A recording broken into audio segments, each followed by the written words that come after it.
알람 소리에 간신히 눈을 떴지만 몸이 천근만근 무겁게 느껴집니다. 침대 밖으로 발을 내딛는 것조차 거대한 벽 앞에 선 기분이죠. 죽고 싶진 않지만 그렇다고 딱히 살고 싶지도 않아. 이 문장이 머릿속을 맴돌며 하루의 시작을 짓누르곤 합니다. 특별히 나쁜 일이 생긴 것도 아닌데 왜 이렇게 무기력할까요? 남들은 다들 활기차게 갓생을 사는데 나만 멈춘 것 같습니다.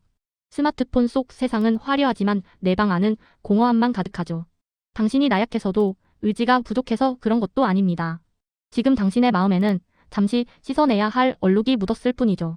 마음 세탁소가 그 무거운 마음을 깨끗하게 헹궈 드릴게요. 사실 이런 기분은 당신의 잘못이 전혀 아니에요.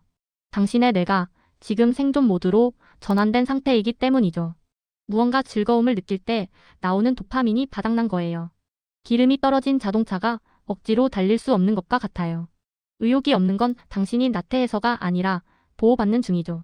뇌는 더 큰 고장을 막기 위해 일시적으로 전원을 끈 겁니다. 이럴 때 채찍질을 하면 마음의 옷감은 더 심하게 상해요. 왜 난 이럴까라는 자책이 뇌를 더 굳게 만드니까요. 지금 필요한 건 노력이 아니라 아주 깊은 행굼입니다. 잠시 멈춰 있어도 괜찮다는 걸 뇌에게 알려줘야 해요. 우리 마음의 퓨즈가 나간 건 정보가 너무 많기 때문이죠. 하루 종일 수천 개의 소음과 자극을 견뎌내고 있습니다. 스마트폰을 켜면 타인의 멋진 일상이 쏟아져 들어오죠. 나만 뒤처지는 건 아닐까? 라는 불안이 스며듭니다. 끊임없는 비교는 뇌를 비상상태로 몰아넣게 됩니다. 뇌의 처리 용량을 훌쩍 넘겨버린 과부하 상태인 거죠. 마치 엉망으로 엉킨 실타래처럼 마음이 답답해집니다.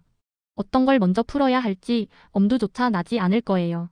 감정의 쓰레기통이 이미 가득 차버린 상태니까요. 이제는 이 복잡한 것들을 하나씩 비워낼 시간입니다. 마음이 지칠 때 가장 먼저 찾아오는 건 무서운 자책입니다. 난 왜 이럴까라는 생각은 뇌에 독을 붓는 것과 같아요. 전두엽은 스스로를 비난할 때 기능을 멈춰버립니다. 당신의 뇌는 지금 공격받고 있다고 느끼기 때문이죠. 비난은 해결책을 찾는 사고 회로를 꽉 막아버립니다. 몸이 아플 때 자신을 꾸짖는 사람은 없잖아요. 마음의 감기도 똑같습니다. 지금은 치료가 필요한 때죠. 스스로를 몰아세울수록 회복의 시간은 더 길어질 뿐입니다. 자책이라는 무거운 배낭을 그만 내려놓으세요.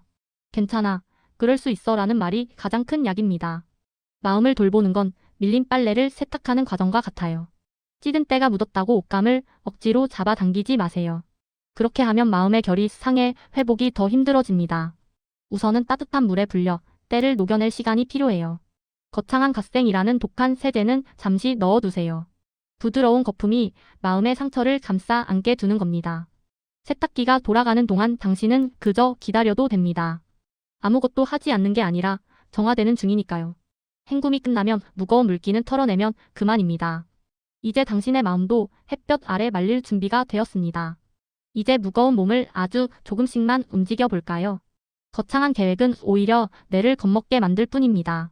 뇌가 눈치채지 못할 만큼 작고 사소한 것부터 시작하세요. 침대 이불을 끝까지 펼치는 것만으로도 충분합니다.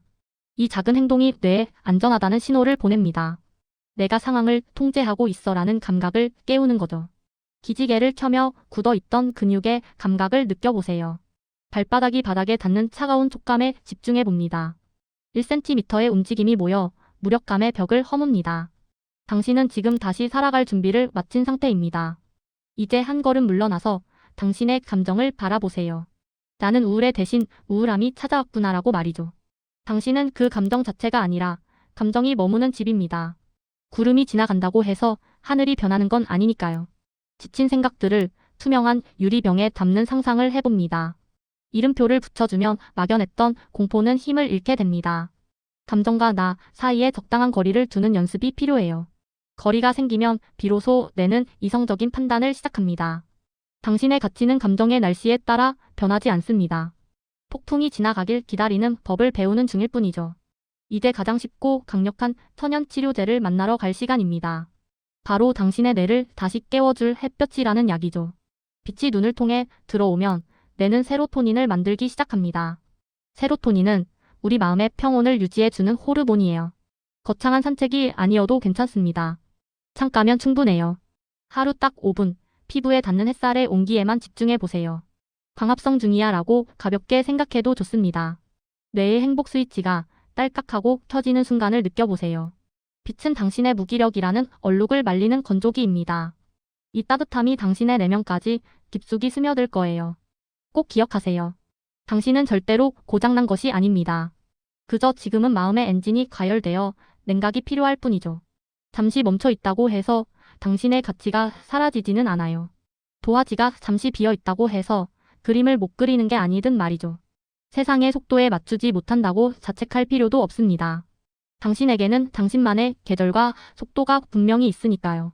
지금의 무력감은 더 높이 도약하기 위한 휴식의 시간입니다. 당신이라는 존재는 그 자체로 이미 충분히 완성되어 있습니다. 묻어있던 먼지를 털어내면 본연의 빛은 다시 드러날 거예요. 그러니 안심하세요. 당신은 여전히 귀하고 아름답습니다. 오늘 마음 세탁소와 함께한 시간은 어떠셨나요? 묵직했던 마음의 얼룩이 조금은 옅어졌기를 바랍니다. 마음이 다시 무거워지는 날엔 언제든 이곳을 찾아주세요. 세탁소의 문은 당신을 위해 항상 활짝 열려 있으니까요. 오늘 밤은 그저 아무 생각 없이 푹 자도 괜찮습니다. 내일 아침엔 오늘보다 조금 더 가벼운 몸으로 깨어날 거예요. 당신의 뇌도 마음도 이제 충분히 쉴 자격이 있습니다. 당신의 내일이 햇볕에 잘 마른 수건처럼 포근하길 응원합니다. 잊지 마세요. 당신은 혼자가 아닙니다. 그럼 우리 다음 세탁 시간에 또 만나요.